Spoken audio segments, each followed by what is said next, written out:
Fala galera, belezinha? Vamos aqui gravar então o nosso resumão pré-prova falando sobre recurso de apelação e agravo de instrumento. Então vem comigo. Seguinte, quando a gente fala de apelação, eu quero que você lembre sempre daquela ideia de o recurso cabível da sentença será a apelação. Prazo 15 dias. Onde é o protocolo? No juízo sentenciante, no juízo a quo, para ele remeter para o juízo a de quem? Lembra, se eu protocolei a minha apelação no juízo a quo, a contra-razão de apelação, ou seja, a defesa sobre aquela apelação, também deve ser protocolada no juízo a quo, com remessa para o juízo a de quem? Show! Bem, dentro das hipóteses de cabimento, como a gente já disse, tem essa ideia de só cabe a apelação sobre a sentença, top no momento.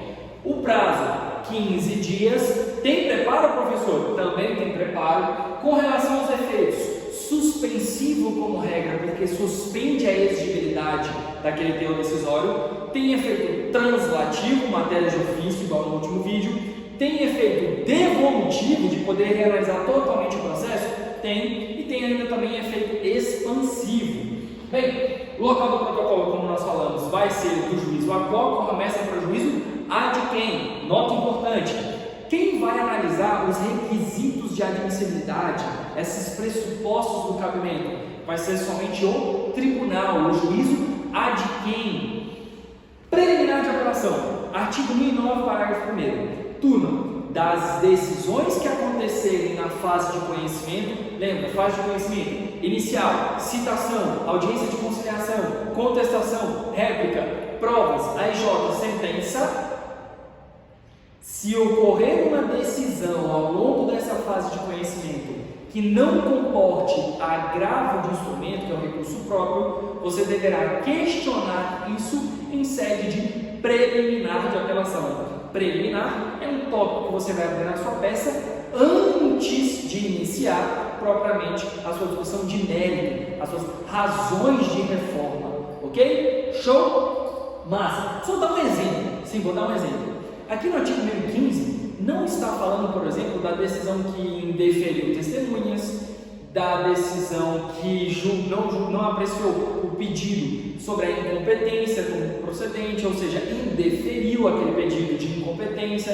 Então, essas decisões que não comportam ali pelo rol do agravo deverão ser suscitadas em preliminar de apelação. Esse instrumento afasta a preclusão, ok? Top. Processamento. O juiz recebe, ele intima a parte contrária para contra-razões. Qual é o prazo? O mesmo, 15 dias. Remete para o tribunal distribui, é designado um relator, um desembargador relator. Ele vai fazer o juízo de admissibilidade, vai falar, está tudo certinho ou não, não está certinho. E aí, nesse caso, vai ser pautado o voto, o relatório e depois vai ser julgado na sessão. Lembrando, nesse caso, nós vamos ter também a possibilidade de sustentação oral. A estrutura dela vai ser de duas peças, uma sobre a folha de interposição, juízo a quo, e uma outra folha, com os demais folhas seguintes, que vão ser chamadas de razões. Então, essa folha de interposição é direcionada ao juízo a quo, o sentenciante, e as razões ao tribunal. Atenção!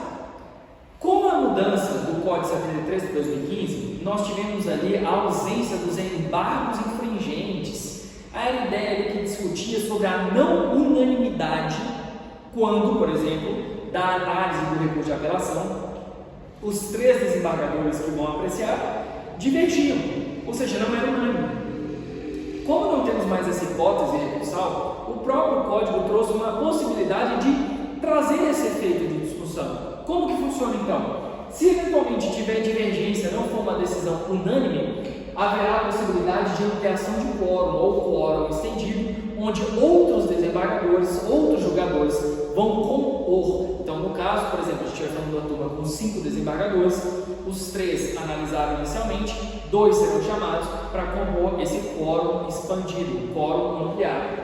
Ainda, pontos de cuidado. Efeito regressivo na apelação. Galera, eu não falei ele como regra geral, por quê? Porque isso aqui é exceção. Quando cabe o efeito regressivo? Quando nós estivermos falando aí de indeferimento da inicial, improcedência liminar do pedido, então artigo 330, 332. cabe o efeito regressivo. O que é isso, professor? O próprio juiz sentenciante voltar atrás, ok?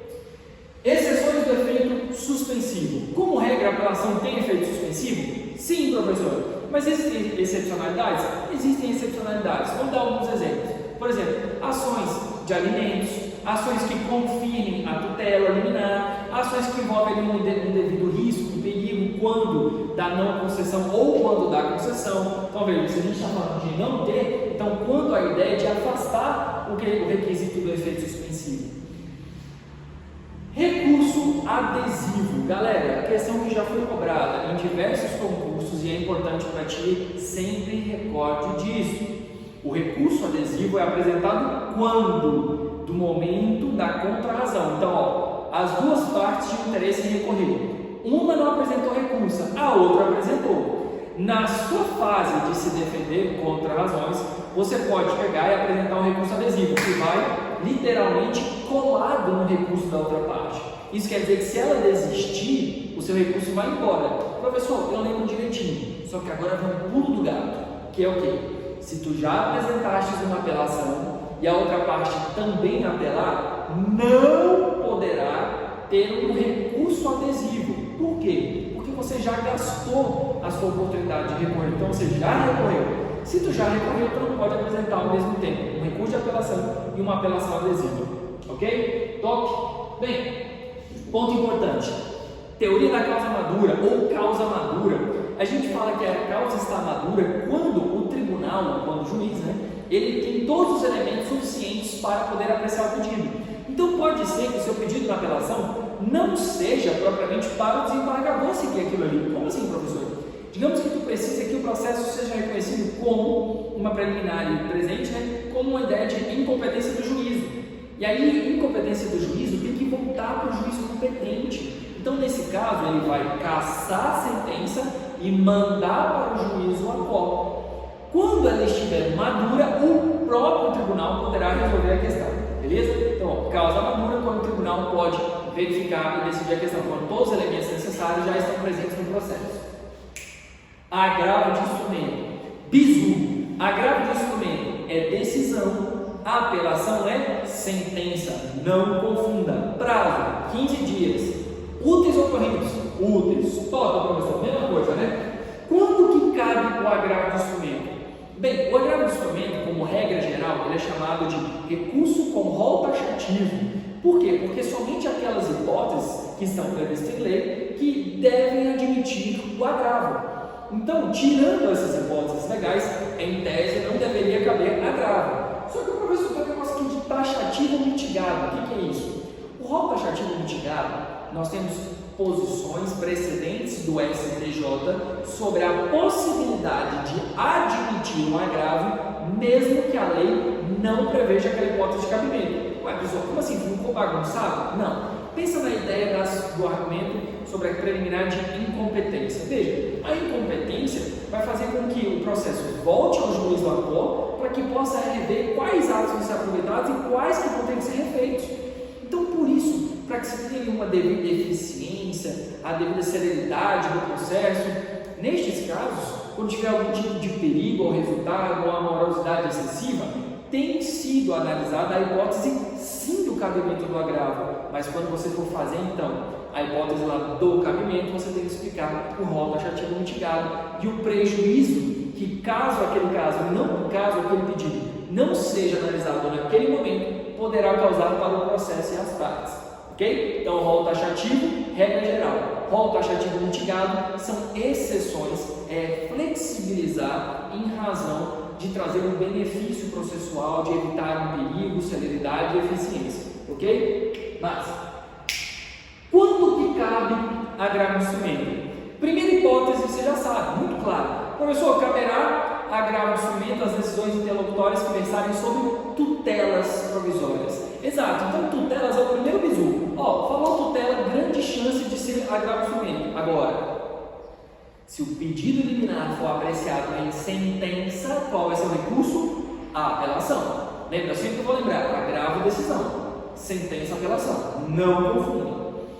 Primeira hipótese, tutelas. Então a gente tem os requisitos da tutela, já temos aulas sobre tutelas. da decisão que decide sobre as tutelas, teremos a hipótese de agravo. Decisão de mérito. Acabou? Presta atenção, foco. Artigo 356. O CPC diz o seguinte, olha, se você está pedindo mais de uma coisa na sua peça, então você tem 3 pedidos. Se algum deles é incontroverso, ele já está pronto para ser julgado lá na fase de conhecimento, eu não preciso esperar até o final para julgar todos os pedidos juntos. Se parte deles já estiver incontroverso, já estiver apto a julgamento, o juiz pode fazer essa separação. E ele julga antecipadamente o que é possível de ser julgado e o resto depois ele apura. Isso é chamado de decisão parcial antecipada de mérito. Artigo 356. Qual é o recurso cabível? Agravo de instrumento. Professor, e na sentença, o juiz vai reforçar essa decisão anterior? Não. O juiz só vai se manifestar sobre aquilo que ainda não foi apreciado. Beleza? Show? Professor, e se eu apresentar a apelação sobre aquele pedido lá depois? Já era, né, professor? Exatamente. Se você for apresentar a apelação lá no fundo, lá no finzinho do processo, lá no fundo do nosso procedimento de conhecimento, tentando rediscutir aquilo que foi decidido de forma antecipada, antecedente, né, naquele momento ali anterior à sentença, tome cuidado, porque haverá o que é a preclusão, deveria ter sido impugnado pelo recurso correto. Outra hipótese sobre agravo de instrumento, convenção de arbitragem, onde as partes entablam um negócio jurídico, um contrato, que convencionaram que, em caso de conflito, haverá necessidade de resolver inicialmente a ideia como um todo, a ideia de convenção de arbitragem, por meio de arbitragem. Trata-se de questão relativa à competência, logo se sujeita à preclusão. Traduzindo, se tu não questionar isso no momento oportuno, camarão que dorme, a onda leva. Bem,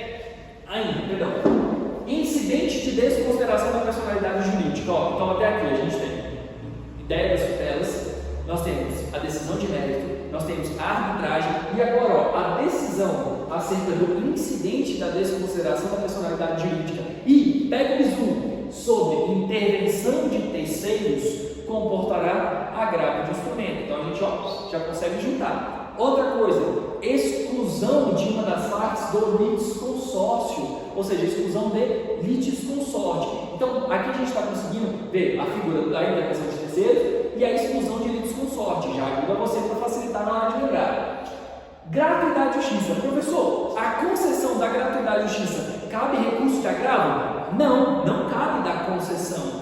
Cabe do indeferimento ou da revogação. Como que você impugna a concessão? Por meio da contestação nos termos do artigo 337. Então, lá na sua manifestação de defesa, se revogou ou se não deferiu, aí sim agrava o instrumento. Exibição ou posse de documento. Então, se a decisão determinar a exibição ou a demonstração da posse do documento, cabe agravo do instrumento. Peguei essa questão de prova, vamos começar o seguinte: se houver inversão, redistribuição do ônus probatório, essa decisão também comporta agravo. Então, até aqui o que a gente tem? Nós temos tutela, nós temos o mérito antecipado, nós temos a hipótese da arbitragem, intervenção de terceiro mais exclusão do litisconsorte, gratuidade, revogação ou indeferimento, exibição ou posse de documento, mais inversão do ônus. E professor, tá top então, né? As demais, galera, decisão em sede de cumprimento, execução, inventário e a questão do efeito suspensivo ao embargo de execução são questões mais lá na frente que a gente vai trabalhar em processo civil 3 e processo civil 4, beleza? Então, até aqui, então, esse bizu ficou top do momento. Prazo, 15 dias, já falamos, o local de protocolo muda um pouquinho da apelação. Por quê? Porque tu vai protocolar direto na segunda instância. E aí, presta atenção, se tu vai protocolar direto na segunda instância, lá no seu cabeçalho, qual é a competência? O presidente, vice-presidente, o tribunal competente. Qualificação das partes, tem que qualificar? Tem que qualificar o recorrente, quem está agravando, o agravante. Tem que falar em face da decisão, tem que qualificar também o agravado, tem que trazer ali a integralidade dos elementos para que o desembargador que não conhece o seu processo entenda aquela demanda. Tanto o que é um dos requisitos previsto no artigo 1017, o quê? Que a parte recorrente anexe aos autos, junte aos autos, as peças que são fundamentais: petição inicial, as provas, certidão, teor da decisão, se teve defesa, contestação, procuração da outra parte. E não só isso, você vai abrir o tópico dentro do seu cabimento. O que tem que ter no cabimento? Hipótese legal, tempestividade, preparo, peças anexas que tu deves declarar inclusive a veracidade sobre elas, e os dados sobre os representantes, os patronos, trazer ali os dados deles, ok? Tu deves trazer isso, e é uma forma que é exigida pela lei, então tome cuidado com relação a isso. Bem, professor, top, eu fui lá e apresentei meu recurso de agravo. Presta atenção. Se o recurso de agravo ele vai ser protocolado direto na segunda instância, as contrarrazões, antigamente contra miúdo, as contrarrazões de agravo vão ser apresentadas aonde? Turma, no mesmo juízo, ou seja, no juízo ad quem? Toda a matéria de defesa deve ser apresentada, tá bom? Então lembre-se, você tem que apresentar aquela matéria de defesa naquele momento. Show, professor, bacana. Isso aqui. O que está escrito aqui nessas letras horrorosas? Gurizada, seguinte, como você está protocolando direto na segunda instância, o juiz de primeira instância não sabe que o seu processo, ele criou essa nova variável, porque você protocolou direto para o desembargador. Então, nós temos aqui alguns ônus e vamos prestar atenção neles. Se o processo for físico, tu deves, no prazo de 3 dias, juntar esse comprovante de protocolo, bem como o teor do agravo, para informar o juízo aquo sobre essa interposição desse recurso. Por quê? Porque o recurso de agravo do instrumento terá efeito regressivo, ou seja, o juiz aquo, verificando o recurso, ele vai pensar: puxa vida, ó, interessante, realmente ele tem razão, vou poder modificar meu entendimento. Você precisa comunicar, porque existe o efeito regressivo. O professor, e se ele não quiser voltar atrás? Ele pode manter uma decisão com seus próprios fundamentos, mas tu deves. Se for eletrônico, não é uma obrigatoriedade. Por quê? Porque neste caso, existe uma previsão sobre o PJE permitindo a comunicação dos autos, mas tu, na prática, não vai fazer isso porque tu quer, obviamente, ganhar a ação e não simplesmente dificultar a coisa. Veja, se o processo for físico e tu não comunicar ao juiz do ACO em 3 dias, o seu recurso será deserto.